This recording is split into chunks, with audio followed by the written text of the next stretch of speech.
Nous recevons la grâce et la paix de la part du Dieu trois fois saint, Père, Fils et Saint-Esprit. Nous nous levons pour répondre à cet appel en chantant un premier spontané « Avec toi, Seigneur, tous ensemble ». Donc nous avons un petit peu de retard. Problème technique, on y arrive.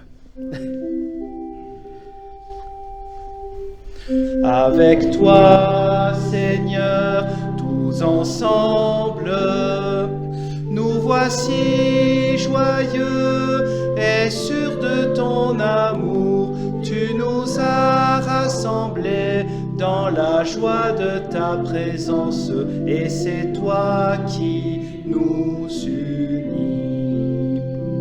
Venus à ton appel, nous voulons entendre ta parole. Tu es vivant au milieu de nous. Avec toi, Seigneur, tous ensemble, nous voici joyeux et sûrs de ton amour. Tu nous as rassemblés dans la joie de ta présence, et c'est toi qui nous unis.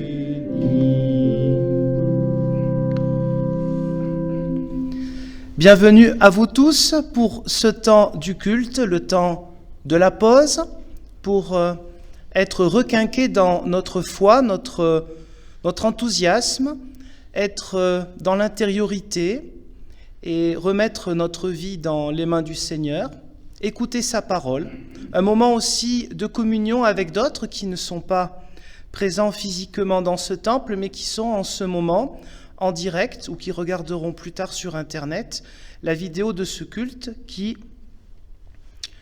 un peu de par ma faute et aussi pour des raisons techniques, commence non pas à 10h30 mais un peu plus tard. C'est le temps de la louange. Nous écoutons le psaume numéro 32, psaume de David. Heureux celui dont la transgression est enlevée, dont le péché est pardonné.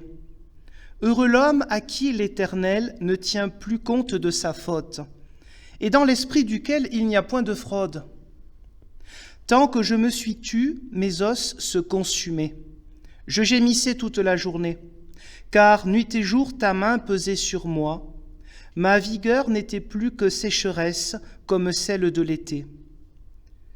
Je t'ai fait connaître mon péché. Je n'ai pas couvert ma faute. J'ai dit, je confesserai mes transgressions à l'Éternel, et toi, tu as enlevé la faute de mon péché. Qu'ainsi tout fidèle te prie au temps convenable. Si de grandes eaux débordent, elles ne l'atteindront nullement. Tu es un abri pour moi, tu me gardes de la détresse. Tu m'entoures de cris de délivrance. Je t'instruirai et te montrerai la voie que tu dois suivre. Je te conseillerai, j'aurai le regard sur toi. Ne soyez pas comme un cheval ou un mulet sans intelligence. On les bride avec un frein et un morse dont on les pare, afin qu'ils ne s'approchent pas de toi. Il y a beaucoup de douleur pour le méchant, mais celui qui se confie en l'Éternel est entouré de sa bienveillance.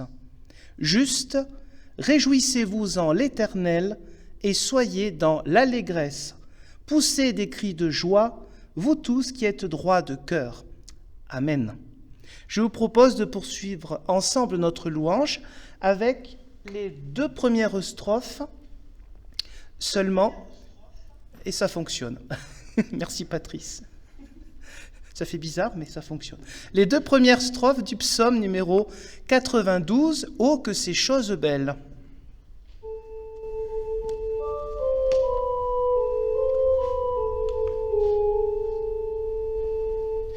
Oh, que ces choses belles de te louer, Seigneur, de chanter ta splendeur au milieu des fidèles. Quand le jour vient de naître, d'annoncer ta bonté et ta fidélité, quand la la nuit va paraître.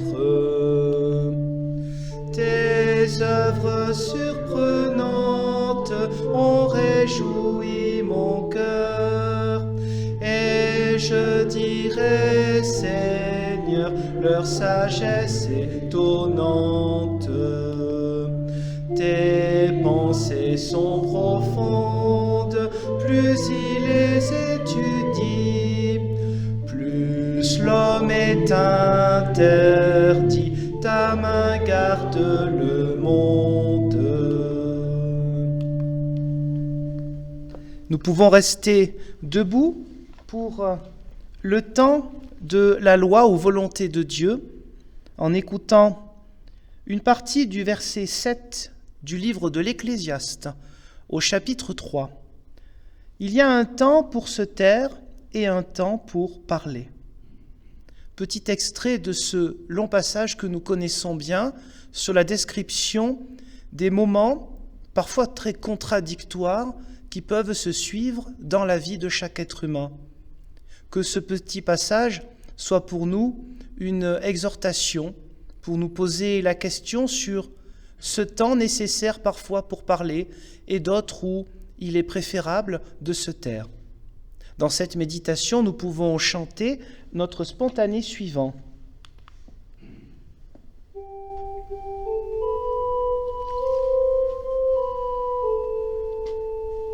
Ô loi de Dieu, prêtons l'oreille pour accomplir sa volonté. Heureux celui qui prie et veille pour vivre dans la vérité.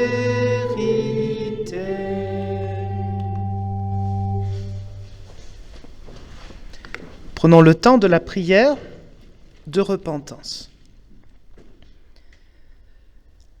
Éternel notre Dieu, à l'écoute de ta parole, nous nous remémorons tant de choses, nous connaissons ces passages presque par cœur, et pourtant nous oublions de voir, de chercher en eux et par eux une incidence pratique, positive, bienveillante dans notre vie, et que par notre vie nous puissions apporter le meilleur de nous-mêmes aux autres. Et voici que nous nous rendons compte, à l'écoute de ta parole, que nous sommes loin de ta volonté. Nous voyons ainsi, en cherchant en nous-mêmes, tous ces moments où nous aurions mieux fait d'éviter une parole qui a pu être mal comprise parfois, une parole qui finalement aura été blessante. Nous voulons aussi te confier ces moments où, par notre silence, nous avons été un peu lâches, où nous aurions dû avoir plus de courage et ainsi parler en temps opportun, avoir une parole utile, bienveillante, une parole d'encouragement, une parole simple. Seigneur notre Dieu, tout cela, nous le remettons en toi. Qu'ainsi, nous puissions être toujours relevés et que nous puissions faire plus attention à nos propres paroles. Amen. Et nous pouvons, en restant assis, chanter le réponse suivant.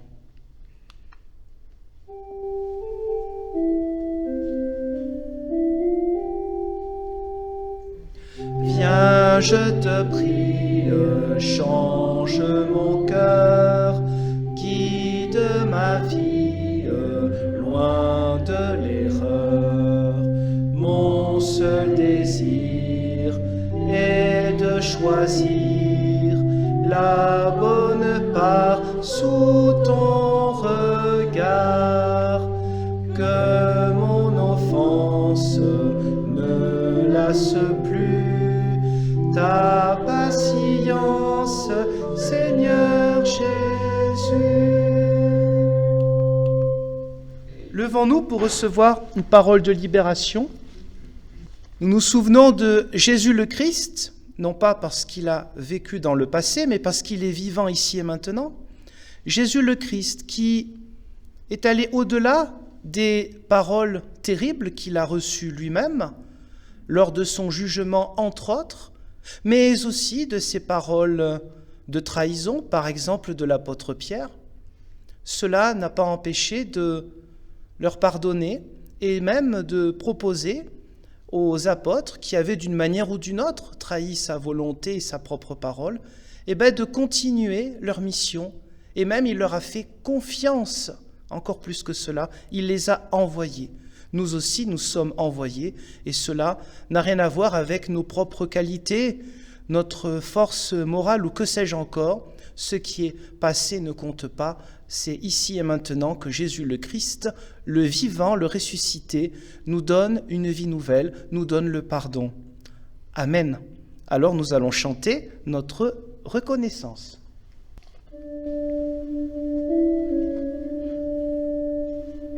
Le don suprême que ta main sème, c'est le pardon, c'est notre paix. Et ta présence, trésor immense, est le plus grand de tes bienfaits. Éternel notre Dieu, conduis-nous pour ce temps d'écoute attentive, curieuse, méditative, intellectuelle de ta parole, que nous puissions y trouver toujours la source de notre engagement, que nous puissions être à ton service avec tous les dons que tu nous as donnés. Amen. Je vous propose donc de prendre les lectures qui nous sont proposées ce dimanche, en commençant par un livre qu'on ne lit sûrement pas tous les jours. Le 3e rouleau de la Torah, c'est le livre du Lévitique. Le chapitre 13, versets 1 et 2, puis 45 et 46. L'Éternel parla à Moïse et à Aaron et dit : « Lorsqu'un homme aura sur la peau de son corps une tumeur, une dartre ou une tache blanche, qui ressemblera à une plaie de lèpre sur la peau de son corps, on l'amènera au sacrificateur Aaron ou à l'un de ses fils qui sont sacrificateurs. Le lépreux, atteint de la plaie, portera ses vêtements déchirés et aura la tête nue. Il se couvrira la barbe et criera « Impur, impur !» Aussi longtemps qu'il aura la plaie, il sera impur, il est impur. Il habitera seul, sa demeure sera hors du camp. Dans le Nouveau Testament, première lettre de Paul aux Corinthiens, chapitre 10, verset 31 jusqu'au chapitre 11, premier verset. « Soit donc que vous mangiez, soit que vous buviez, soit que vous fassiez quelque autre chose, faites tout pour la gloire de Dieu. Ne soyez en scandale ni aux Grecs, ni aux Juifs, ni à l'Église de Dieu. De la même manière que moi aussi je m'efforce en toutes choses de complaire à tous, cherchant non mon avantage, mais celui du plus grand nombre, afin qu'ils soient sauvés. Soyez mes imitateurs, comme je le suis moi-même de Christ. » Nous écoutons maintenant, nous poursuivons la lecture de l'Évangile selon Marc, toujours le premier chapitre, la fin de ce premier chapitre, c'est-à-dire les versets 40 à 45.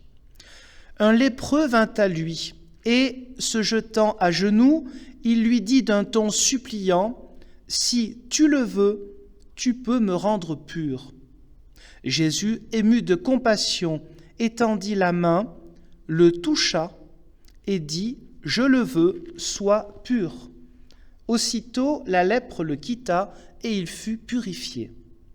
Jésus le renvoya sur-le-champ avec de sévères recommandations et lui dit : « Garde-toi de rien dire à personne, mais va te montrer au sacrificateur et offre pour ta purification ce que Moïse a prescrit, afin que cela leur serve de témoignage. » Mais cet homme, s'en étant allé, se mit à publier hautement la chose et à la divulguer. de sorte que Jésus ne pouvait plus entrer publiquement dans une ville. Il se tenait dehors, dans des lieux déserts, et l'on venait à lui de toutes parts. Seigneur, ta parole est vérité, conduis-nous toujours dans ta vérité. Amen. Je vous propose de nous lever pour chanter les strophes 1 à 4 du cantique 41, 04, « Grand Dieu, nous te louons ».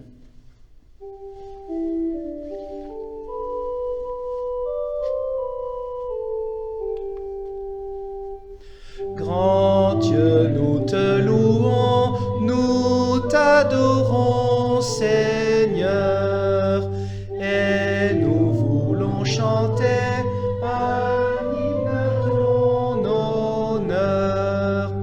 De l'univers entier, c'est toi le divin Père, son Créateur, son Roi, le Maître qu'il révère,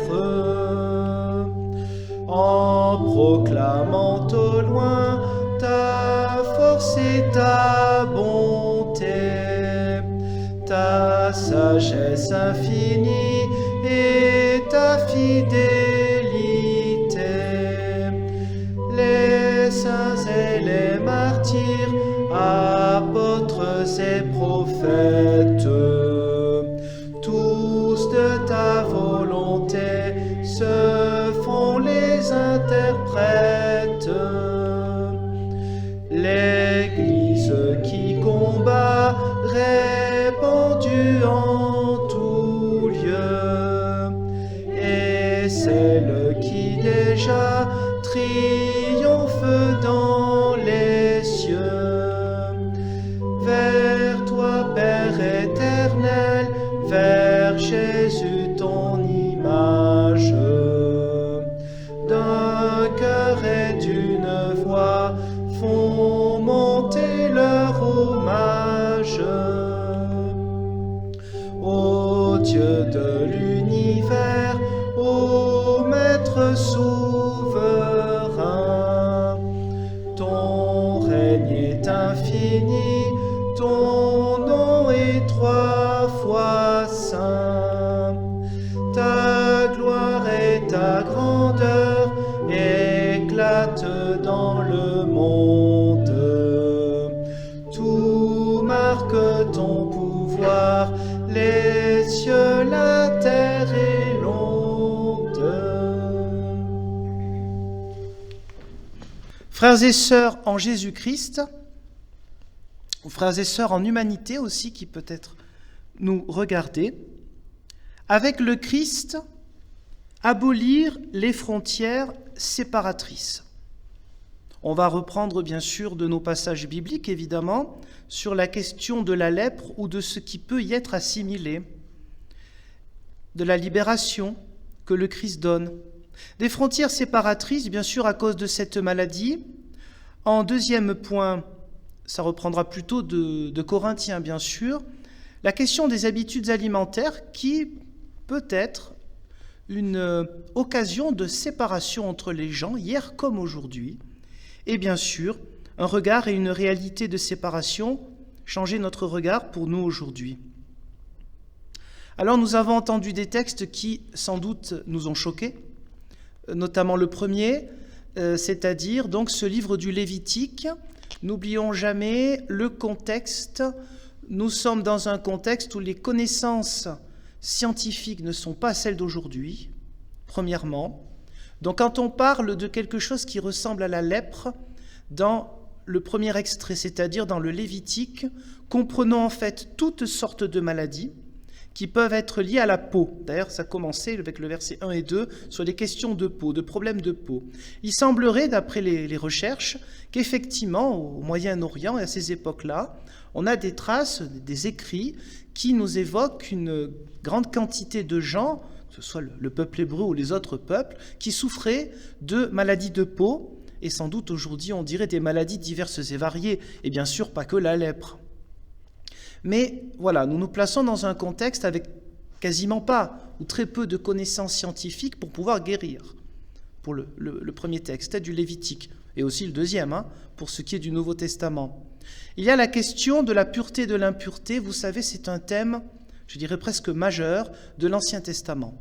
Il faut comprendre donc la question de se protéger, tout simplement, de se protéger contre les maladies pour éviter qu'un maximum de gens meurent. C'est le bon sens de base. Ça, c'est le côté, je dirais, démographique de base. Mais à côté de cela, nous n'oublions pas que nous sommes au Moyen-Orient. Et donc, que le spirituel et le physique, tout ça, c'est lié.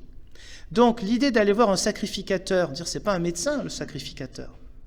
C'est celui qui offre des sacrifices à l'Éternel, c'est-à-dire des animaux, et puis après on fait un bon petit repas, sauf un cas de sacrifice qui s'appelle l'Holocauste. Tout ça est codifié dans le livre du Lévitique, dans les premiers chapitres notamment, des styles et des rituels qui prennent en compte la réalité sociale. C'est-à-dire pour des familles pauvres, un petit animal, pour des familles plus riches, un animal plus grand, bien sûr. Tout ça, c'est une manière, en fait, de se retrouver ensemble et de manger, de faire un bon repas, et de faire ce repas en l'honneur de l'Éternel, qui est notre Créateur. Bon, donc ici, il y a une séparation terrible, mais vous le comprenez bien, c'est pour la protection d'un plus grand nombre. Cette séparation, nous voyons avec le texte qui est bien sûr en lien, qui est presque le texte miroir, c'est le passage de l'Évangile qu'on a entendu. Cette séparation avec Jésus le Christ n'existe pas. Il franchit une frontière qui bien sûr est une frontière inacceptable pour toute personne qui est de bon sens déjà, au-delà des religions, des cultures. C'est-à-dire qu'il va toucher ce lépreux. Les évangiles, les mots n'ont pas été choisis par hasard. Ce sont des textes qui ont été travaillés et retravaillés pendant quelque temps pour essayer de retrouver le plus possible, le plus fidèlement possible, ce que Jésus a vraiment fait quelques années, voire décennies avant, avec diverses traditions entendues par-ci et par-là, qui proviennent des apôtres.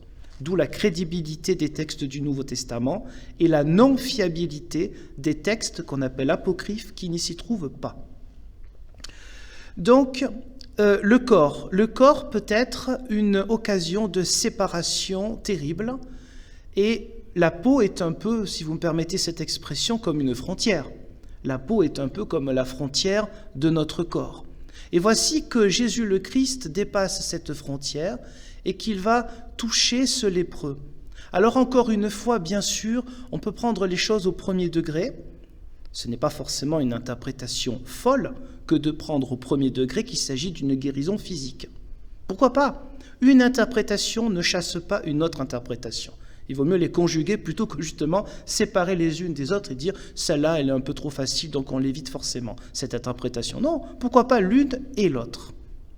Oui, l'interprétation qui semblerait la plus importante, le cœur de la mission de Jésus, on l'a vu les 2 semaines précédentes avec les passages de guérison, le cœur n'est pas en tant que tel la guérison physique, le cœur de la mission de Jésus, mais cette parole libératrice face à tout, c'est un sujet d'actualité ou un mot d'actualité à toutes les formes de séparatisme. Bon, là le séparatisme le pire, c'est celui de chaque être humain avec son Créateur, ce qu'on appelle le péché, au-delà du côté du poids moral que ce mot a colporté avec lui pendant des siècles, péché, séparation d'avec Dieu. Je n'ai pas besoin de Dieu, je suis quand même assez grand pour savoir ce que j'ai à faire. Après tout, moi aussi j'ai une morale. Mais le cœur du message de la foi, ce n'est pas la morale, c'est de savoir en qui tu mets ta confiance pour avancer dans la vie. En ce qui est mortel ou en celui qui est immortel. Donc la séparation, le corps est une source, évidemment, je ne vais pas trop faire de répétition, de séparation quand il s'agit bien sûr des personnes malades. Et avant de passer au point numéro 2, j'insiste, pardon pour les répétitions, vous me connaissez, j'insiste sur le fait que faire un parallèle, ce que certains font, parfois dans des milieux chrétiens, faire un parallèle entre la lèpre et la manière dont seraient traités les malades aujourd'hui du fameux virus, c'est plus qu'une exagération, c'est une honte. On ne peut pas dire qu'aujourd'hui on traite les gens comme des lépreux. Voilà, il y a des gens qui font ces parallèles-là, bibliques, comme si la chose était la même avec notre époque. C'est honteux de faire ce genre de parallèle, il faut le dire. Il faut dénoncer ce que certains disent au nom de la foi chrétienne, ce que les autres disent au nom d'autre chose. C'est un peu différent, mais voilà, en tant que chrétiens, nous sommes pour la science et pour la médecine. Les miracles comme ce qu'on vient de voir, qui est avant tout une libération des séparations, la séparation qui était due à cette maladie, voici que cet homme qui a été guéri et qui va désobéir à la parole de Jésus, il n'y a pas un éclair qui va le tomber sur la tête, d'avoir désobéi à la parole de Jésus, vous vous rendez compte, et qui va gêner en fait la mission de Jésus. Il va gêner clairement la mission de Jésus. Il aurait dû se taire. Il ne le fait pas, Jésus va s'adapter et il va quand même proclamer la parole de Dieu d'une autre manière. C'est pas ce qu'il voulait, c'est pas de cette manière-là, mais il va continuer parce que rien n'arrête la parole libératrice qui vient de Dieu lui-même. Donc voici que des séparations, des frontières qui séparent, le Christ, en tant que Dieu fait homme, est venu pour abolir ces frontières séparatrices. Alors, il existe des frontières séparatrices qui sont moins évidentes, moins visibles et qui existent pourtant. Notamment ce qui arrive aux premières générations de chrétiens. Alors pour nous, en tant que chrétiens de la Réforme, la question de la nourriture, je veux dire, ça nous passe vraiment à côté, parce que ça fait un tout petit peu plus de 500 ans que nous avons aboli à juste titre toute règle pendant le carême qui arrive bientôt, toute règle de nourriture, considérant que le chrétien fait ce qu'il veut, et s'il veut jeûner, c'est très bien, du moment que ce jeûne est la conséquence de sa foi, et non pas une pratique qui serait méritoire pour gagner quoi que ce soit après notre mort physique. Un chrétien de la Réforme, il fait ce qu'il veut pour la nourriture. Il mange ce qu'il veut. Le Christ a dit, ce qui est impur, c'est pas ce qui rentre dans la bouche, c'est ce qui en sort, c'est-à-dire des paroles mauvaises. Nous sommes donc dans notre thème de pureté et d'impureté. Les habitudes alimentaires, point 2, Paul essaye de gérer une situation qui est une situation de division et presque de séparation au sein de l'Église, au sein des premières communautés, pour des histoires de nourriture. Comme dit, nous, ça nous passe à côté, mais pas à ce moment-là. Vous le savez, il y a des problèmes entre une partie de ceux qui sont d'origine juive et qui tiennent à certaines règles aussi parfois de nourriture et qui ont un regard plus de désapprobation, mais de rejet total envers d'autres chrétiens qui sont d'origine païenne et qui continuent à manger des viandes qui, lorsque l'animal a été tué, ont été offertes à un faux Dieu. Et c'est une situation délicate à gérer. Pourquoi ? Parce que selon où on en est avec la foi, on peut avoir un regard différent. Pour ceux qui sont, comme Paul dirait, ceux qui ont reçu du lait et non pas de la viande, c'est le cas de le dire, c'est-à-dire ceux qui ont reçu les bases de la foi chrétienne et qui ont encore, entre guillemets, à avancer, ils vont s'arrêter au côté choquant. C'est-à-dire, oui, mais attends, cette viande-là, l'animal, il a été abattu et avec un nom d'un faux Dieu. C'est du paganisme. Est-ce que ce ne serait pas un peu diabolique même ? Donc il y en a certains, il faut prendre en compte le fait qu'ils sont choqués, même s'ils ont tort. Pourquoi ils ont tort ? Parce que ce faux Dieu n'existe pas. Donc une viande soit tuée avec un nom d'un faux Dieu, on s'en moque, puisque ce Dieu n'existe pas. Mais tout le monde n'arrive pas à ce point-là. Il y a des gens qui sont choqués, disent « Mais non, ça a été un nom d'un faux Dieu, c'est du paganisme, moi je ne m'assieds pas à la même table des gens qui mangent ces viandes. » Paul doit gérer tout ça. Il doit essayer de rassembler. Alors ce n'est pas un rassembleur comme le font par exemple les hommes publics ou femmes publiques. Ce n'est pas cet esprit-là. Le but, c'est de faire comme Jésus a fait. Et Jésus, son regard a été un regard qui a cassé les frontières séparatrices. Parce que juste, toute petite parenthèse, une frontière en tant que telle n'est pas forcément une mauvaise chose. Il faut quand même l'expliquer. Toutes les frontières ont quelque chose de positif, de protéger aussi les gens, qu'un droit d'un pays n'est pas le même droit d'un autre pays, etc. Une frontière en tant que telle n'est pas forcément source de conflit. Elle l'est quand... À cause de qui ? À cause de l'être humain, pas à cause de la frontière. Si on a un regard négatif sur les personnes qui sont de l'autre côté, c'est pas la faute de la frontière, c'est qu'on a un mauvais regard sur l'être humain, c'est tout. Je ferme la parenthèse. Donc toutes les frontières ne sont pas mauvaises en tant que telles. Il en faut des frontières. Du moment qu'on a un regard, celui du Christ, sur l'être humain. Oui, les habitudes alimentaires, donc à l'époque, étaient source de conflit. Ça peut être le cas encore aujourd'hui, alors pas au sein de l'Église, je ne connais pas trop ce genre de choses, mais ça pourrait être le cas lorsqu'on mange avec d'autres personnes qui sont d'autres religions. Mais là encore, Il y a des gens qui ont un regard extrêmement ouvert et qui permettent de profiter d'un bon repas avec tout ce qu'il faut. Et pour ma part, j'ai un exemple très concret puisque c'est une expérience personnelle. Une famille, je suis ami avec une famille qui sont tous des musulmans pratiquants. Et quand j'y vais, il y a toujours une bonne bouteille de Bordeaux qui m'attend. Et je ne me permettrai pas de leur demander cela. Elle est là, la bouteille. Parce qu'ils sont contents que je sois content d'apprécier une chose que eux ne vont pas boire parce que c'est leur religion. Donc évidemment que les différences alimentaires ne sont pas non plus en tant que telles source de conflit ou source de séparation. Le problème, c'est toujours pareil, c'est l'être humain. C'est le regard qu'il a envers l'autre. Donc ce regard, ces réalités de séparation, point 3, tout cela peut être dépassé. Alors à chaque époque, il y a des pestiférés. À chaque époque, alors ça peut être bien sûr pour le cas de la maladie, on l'a vu pour les lépreux, en rappelant bien sûr ce contexte de se protéger, comme la mise en quarantaine, vous savez, 40 jours, notamment au port de Venise, quand il y avait la peste, 40 jours sur leur bateau avant d'accoster. Si au bout de 40 jours, ils n'étaient pas malades, ils pouvaient rentrer donc dans la ville de Venise. Et c'est cela qui explique entre autres ce mot de être en quarantaine. C'est du bon sens. À chaque époque, il y a eu des gens qui ont eu des maladies honteuses. Là, la lèpre ou les problèmes de peau, c'était des maladies honteuses parce qu'on se disait, c'est forcément que la personne l'a cherché. C'est soit un esprit mauvais, une espèce de possession, soit une punition de Dieu. C'est l'état d'esprit des gens à l'époque du Lévitique et à l'époque de Jésus. Est-ce que cet état d'esprit est totalement parti aujourd'hui? Faux. Pas forcément dans l'Église, mais il y a beaucoup de gens qui sont superstitieux. Ah oui, mais il n'y a pas de fumée sans feu. Ce proverbe est, j'ai presque envie de dire, anti-chrétien. Ça veut dire quoi, ça? Le Christ casse le passé. Même si c'était négatif, eh bien, on ne rentre pas dans cette logique glauque, lugubre. On doit forcément payer quelque chose. Pourquoi est-ce que parfois on est dans cette logique? Je ne pense pas, j'espère pas nous, mais beaucoup de gens qui le disent ou qui ne le disent pas. Parce que la superstition nous permet de croire que nous contrôlons les choses. Si nous avons une explication, si je peux expliquer quelque chose, je contrôle. Je contrôle rien du tout. Mais on a l'illusion que l'on contrôle. Comme toute chose grave, bien sûr, comme le deuil et des choses terribles, c'est normal d'avoir des fois ce truc de se dire « je veux ça, pourquoi ?»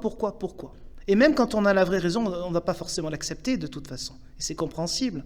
Mais c'est parce qu'on veut essayer de comprendre et aussi pour se protéger. Parce que si je trouve la raison pour les autres, eh bien je sais que je fais attention et comme ça, je suis protégé, je n'aurai pas moi cette maladie parce que moi je n'ai pas fait le mal comme l'autre. Donc voilà, les formes de superstition, c'est quand l'être humain a l'illusion qu'il va contrôler toute sa vie. C'est pour ça qu'on a tous en nous un petit peu ce côté superstitieux. La foi est là pour nous libérer de cette illusion-là. Alors des pestiférés, à chaque époque, il y en a eu au regard des autres. Bien sûr, à cause des maladies. Alors les maladies honteuses, eh bien on pense à la syphilis, on pense au sida, fin du XXe siècle et aujourd'hui encore, moins qu'avant. Mais c'est vrai que parfois on peut avoir un regard qui n'est pas un regard chrétien, ça peut nous arriver, envers des personnes qui ont une maladie qui, à tort ou à raison, serait liée à peut-être des mœurs qui ne seraient pas les nôtres. Ça, ce n'est pas le regard de Jésus le Christ. Jésus le Christ, quand il va toucher le lépreux, toucher physiquement, donc il casse cette frontière, c'est-à-dire la frontière de la peau, la frontière du corps, il casse la frontière du bien et du mal. Comme dit notre déclaration de foi, qui est un texte vraiment très bien fait et très adapté à notre époque, j'ai plus exactement les termes, dire que Jésus a pris sur lui, en Jésus-Christ, Dieu a pris sur lui le mal, la souffrance et le malheur. C'est-à-dire que toute soi-disant fatalité a été prise en compte sur la croix, et déjà Jésus le Christ le fait quand il touche ce lépreux.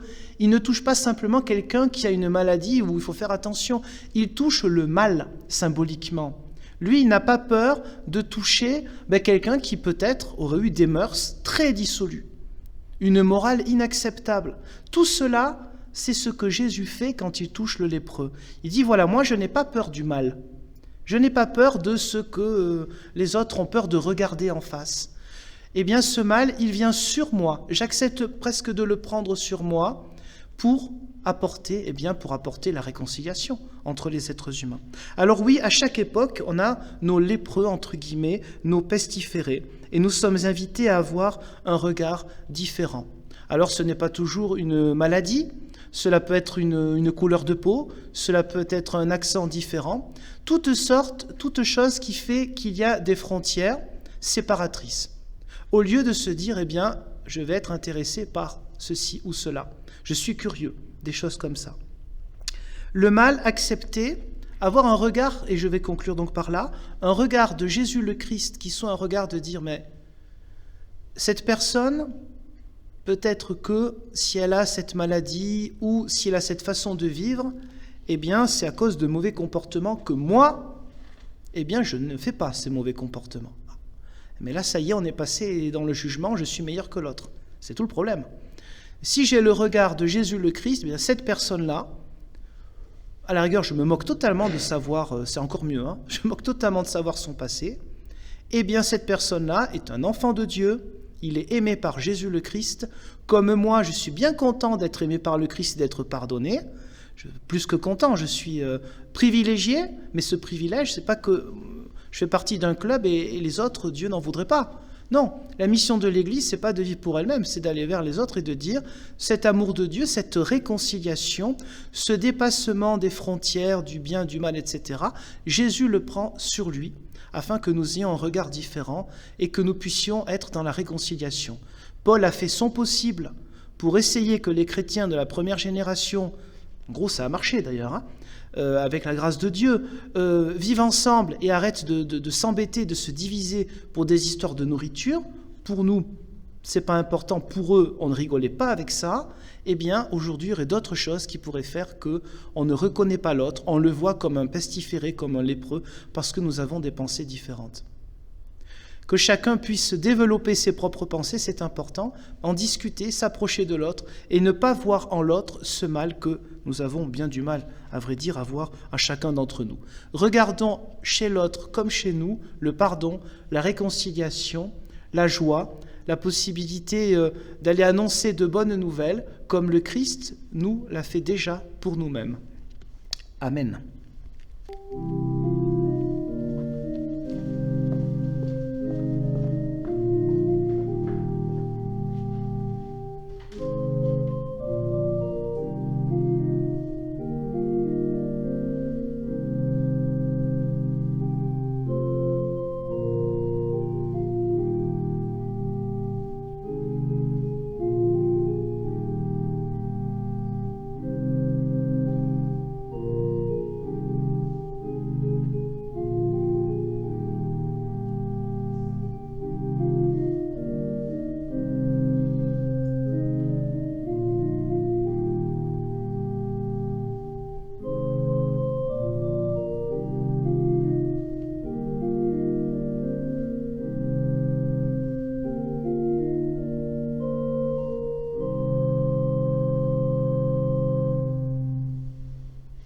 Et nous pouvons chanter en nous levant un cantique, je pense qu'on connaît bien, c'est « Nos cœurs te chantent ».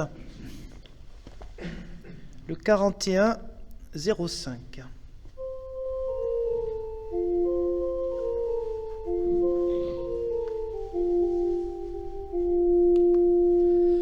Nos cœurs te chantent, nos voix aimantes te célèbrent, Fils de Dieu. Joie et lumière, où la prière dit enfin ce que tu veux.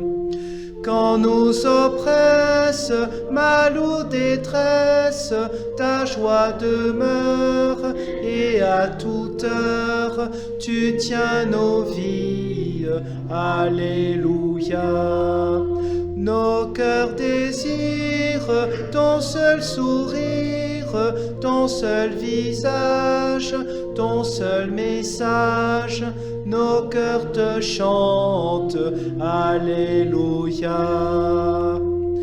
Dure ou sereine, ma vie est pleine du mystère de ta paix.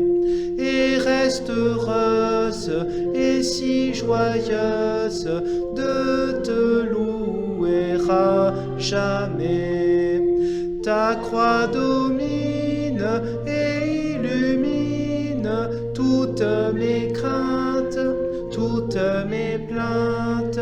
Tu vis, tu règnes, alléluia. Que je choisisse, que je saisisse toujours la trace que fait ta grâce. Nos cœurs te chantent, alléluia. Pour la confession de foi, je vous propose de lire avec moi le texte qui suit et qui reprend d'un passage qui s'appelle les Béatitudes. Je crois en l'homme qui a dit « Heureux ceux qui ont un cœur de pauvre, car le royaume des cieux est à eux, et qui n'avaient pas une pierre où poser la tête.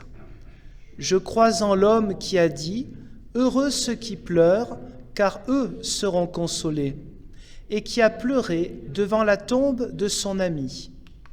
Je crois en l'homme qui a dit « Heureux les humbles, car eux hériteront la terre, et qui s'est agenouillé devant ses disciples pour leur laver les pieds. Je crois en l'homme qui a dit « Heureux ceux qui ont faim et soif de justice, car eux seront rassasiés, et qui a touché le lépreux pour protester contre son rejet. Je crois en l'homme qui a dit « Heureux les miséricordieux, car à eux il sera fait miséricorde, et qui a arrêté les religieux qui voulaient lapider la femme adultère. Je crois en l'homme qui a dit « Heureux les cœurs purs, car eux verront Dieu, et qui a laissé une femme verser un parfum de grand prix sur ses pieds. Je crois en l'homme qui a dit « Heureux les artisans de paix, car eux seront appelés fils de Dieu, et qui a refusé de se défendre quand on est venu l'arrêter. Je crois en l'homme qui a dit « Heureux les persécutés à cause de la justice, car le royaume des cieux est à eux, et qui a été injustement condamné et crucifié. Je crois que Dieu l'a ressuscité des morts, par son esprit, il est avec nous tous les jours. Il nous appelle à vivre dans l'esprit des béatitudes. Amen. » Et nous pouvons chanter un extrait du psaume 68. Ô Seigneur, tu nous as fait voir, et ton amour et ton pouvoir dans maintes délivrances. Fais-nous voir encore aujourd'hui l'œuvre que ton amour construit, et quelle est ta puissance. Toute la terre et tous les cieux, ensemble tournés vers leur Dieu, célèbrent sa présence. À toi qui fais notre bonheur, à toi, grand Dieu, soit tout honneur, force et magnificence. Nous prenons place pour le temps des annonces et je propose que le temps de l'offrande se fasse en même temps. Comme ça, c'est fait. Donc pour les annonces, bien sûr, un grand merci toujours. Ça va rendre grâce, pas seulement à Dieu, mais pour les êtres humains qui s'engagent et notamment ceux qui sont là pour vérifier qu'on ait pris le fameux gel et qu'on ait le masque, contrairement à moi qui l'ai oublié tout à l'heure.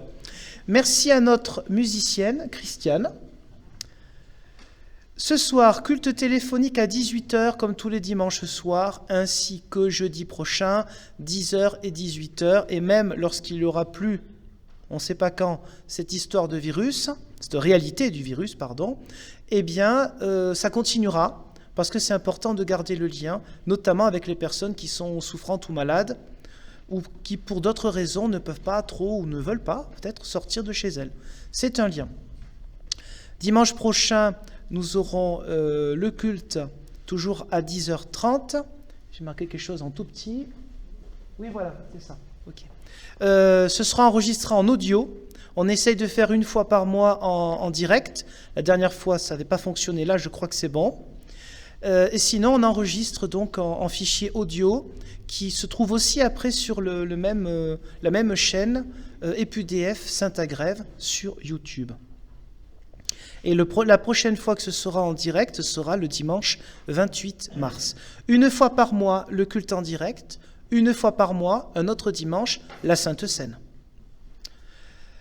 À partir de dimanche prochain, donc qui sera le premier dimanche du temps de carême, nous aurons aussi une feuille, parce qu'on a le droit de prendre quand même des feuilles, donc une feuille qui nous attendra à la fin du culte. Ce sera une feuille, il y aura 2 petites méditations, tout simplement, sur l'évangile du jour. C'est une idée excellente du père Emmanuel de Gerfagnon, nouveau curé de Saint-Agrève, qu'on fasse chacun une petite méditation pour le temps de carême. Donc cette feuille sera photocopiée ici et bien sûr à l'église. Et à la fin de la messe comme du culte, on pourra trouver 2 petits mots qui seront préparés par le père Emmanuel et par moi-même. Le journal Rencontrons-nous arrivera dans peu de temps.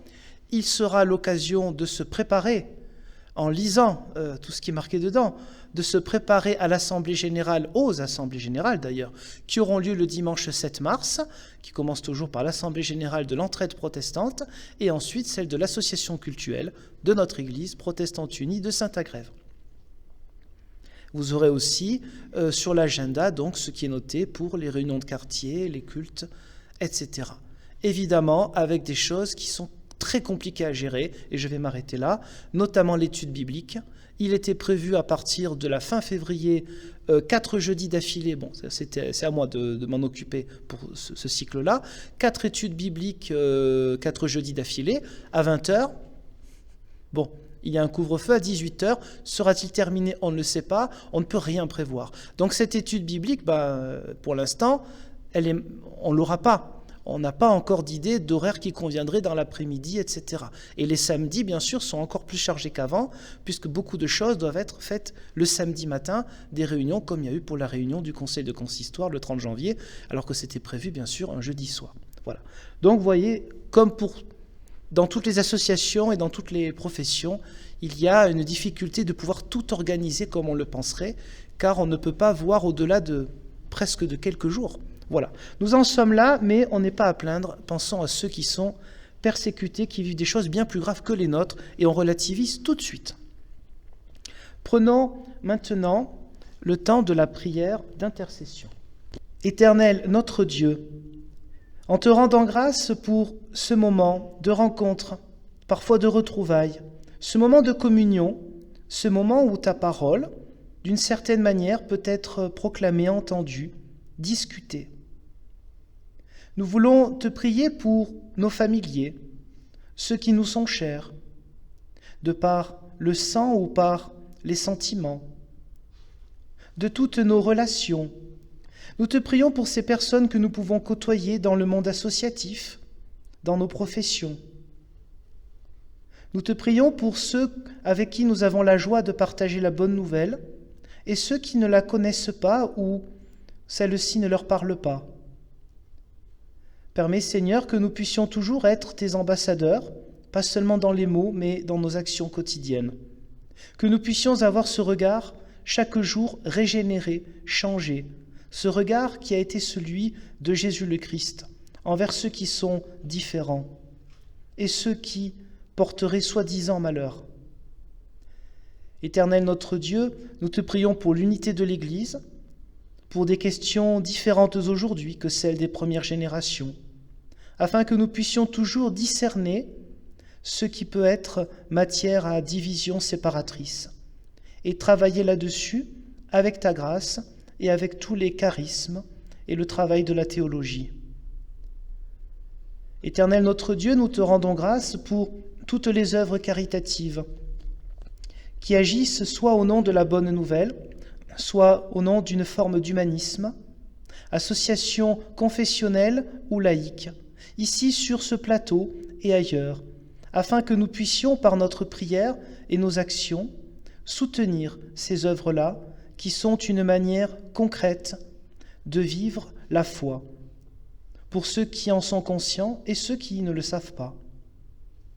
Éternel notre Dieu, nous te prions pour tous nos frères et sœurs de même foi ou frères et sœurs en humanité, qui ont à souffrir des injustices, comme Jésus lui-même a eu à souffrir cela, afin que nous puissions être toujours dans la recherche d'une manière d'apaiser les souffrances et de prier pour les bourreaux, comme Jésus lui-même s'est fait proche de ceux qui sont criminels, meurtriers, de mauvaises mœurs, de mauvaise morale. Éternel notre Dieu, nous te prions enfin pour ceux que nous n'aimons pas assez, ceux qui nous posent problème. Et nous te prions pour ceux qui nous font souffrir dans notre chair ou notre cœur à cause de leur propre souffrance, à cause de la maladie, à cause d'un moral défaillant. Que nous puissions toujours déposer vers toi, Seigneur, ce qui est trop lourd à porter. Et ensemble, dans la communion que donne le souffle saint à toute l'Église universelle, nous pouvons maintenant nous adresser à Dieu comme à un Père, en disant « Notre Père, qui es aux cieux, que ton nom soit sanctifié, que ton règne vienne, que ta volonté soit faite sur la terre comme au ciel. Donne-nous aujourd'hui notre pain de ce jour. Pardonne-nous nos offenses, comme nous pardonnons aussi à ceux qui nous ont offensés. Et ne nous laisse pas entrer en tentation, mais délivre-nous du mal, car c'est à toi qu'appartiennent le règne, la puissance et la gloire, pour les siècles des siècles. Amen. Levons-nous pour recevoir une parole d'envoi et de bénédiction. Nous avons vu tout à l'heure combien parfois certains envois ne sont pas du tout appliqués, combien cet homme qui a été guéri de toutes sortes de guérisons, n'a pas écouté la parole de celui-là même qui l'avait guéri. Et nous voyons que cela, a gêné, mais pas tant que ça, en réalité, Jésus le Christ, car cette parole de Dieu s'est propagée quand même d'une autre manière. Alors nous sommes envoyés pour essayer aussi quand même d'écouter et de mettre en pratique cette parole de Dieu, comme cela est le cas depuis la Pentecôte, depuis l'Ascension et la Pentecôte, c'est-à-dire quand Jésus a envoyé les disciples et qu'ils ont reçu encore l'envoi du Père et de l'Esprit pour vivre la bonne nouvelle, ne pas la garder pour nous, partager avec les autres, en sachant toujours nos fragilités, nos difficultés, mais que cela n'est jamais un poids, n'est jamais une frontière infranchissable pour l'amour de Dieu envers nous et envers les autres. Ainsi, que nous puissions, puisque nous sommes toujours objets de bénédiction de la part du Dieu trois fois saint, être nous-mêmes bénédiction pour les autres, nous qui sommes envoyés par Dieu, Père, Fils et Saint-Esprit, puissions-nous vivre la bonne nouvelle et la proclamer, la vivre concrètement chaque jour avec les autres. Amen. Et nous pouvons chanter un dernier répond. Tu nous appelles à t'aimer.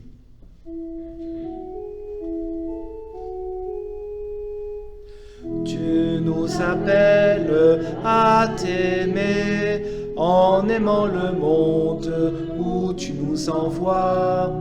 Ô Dieu fidèle, donne-nous, en aimant le monde, de n'aimer que toi.